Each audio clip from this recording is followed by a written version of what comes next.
Hi, my name is Carl Smith, and today I will be doing my informative speech on the greatest of all time, Muhammad Ali.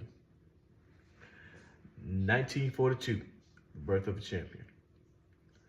Muhammad Ali was born Cassius Marcellus Clay on January 17th, 1942 in Louisville, Kentucky.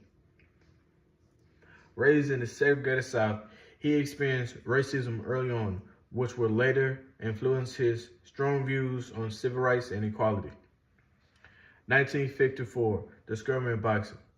At just 12 years old, Ali took up boxing after his bike was stolen. He told a police officer who also happened to be a boxing coach that he wanted to whoop that thief. The police officer told him he better learn how to fight, and so on, a legend was born. 1960, Olympic glory. At just 18 years old, Ali won the gold medal in light heavyweight boxing at the 1960 Rome Olympics.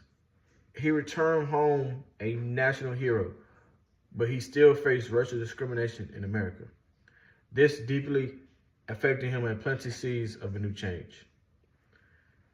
1964, becoming world champion and having a new name. At just 22 years old, Ali shocked the world by defeating Sonny Liston to become the heavyweight champion of the world.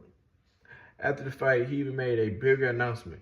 He had joined the Nation of Islam and changed his name from Cassius Clay to Muhammad Ali, a name that was given to him by his religion and reflected his African heritage. 1967, standing up for his beliefs.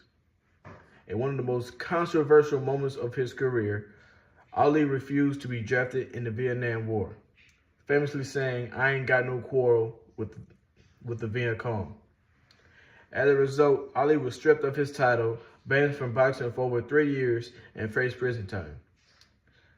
But Ali stood by his beliefs, becoming a symbol of resistance and integrity.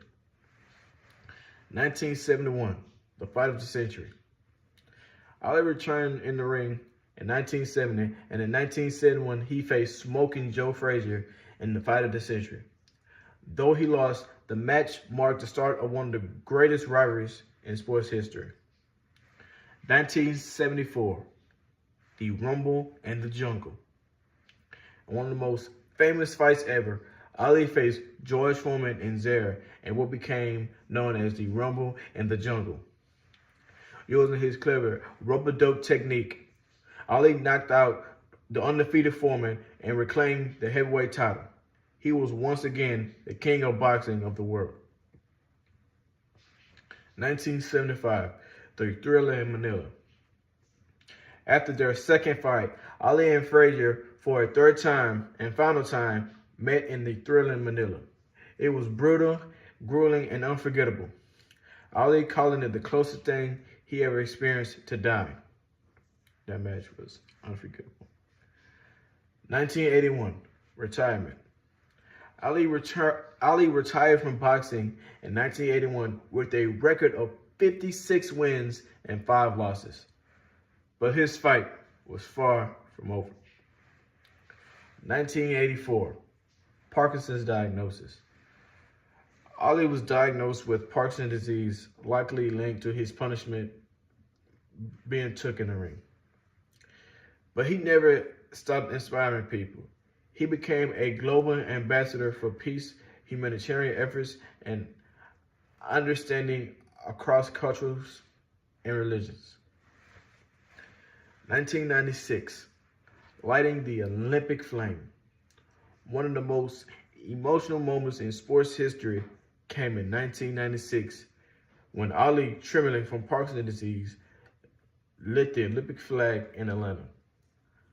The world stood still watching a true hero rise again.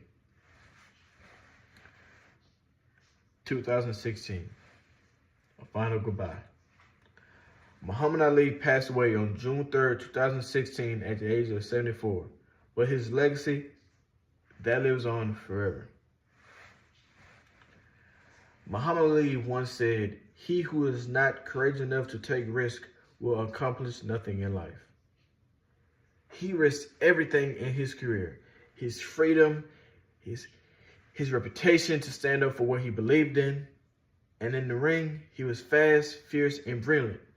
Outside the ring, he was bold, principled, and fearless. He wasn't perfect, but he was real. And that's what made him the greatest. One of my favorite speeches of Muhammad Ali happened in 1964 when he famously said, "I done wrestled with an alligator. I done tussled with a whale. I done handcuffed lightning, thrown thunder in jail. I murdered a rock. I've injured a stone. I've hospitalized a brick. I'm so mean, I make medicine sick."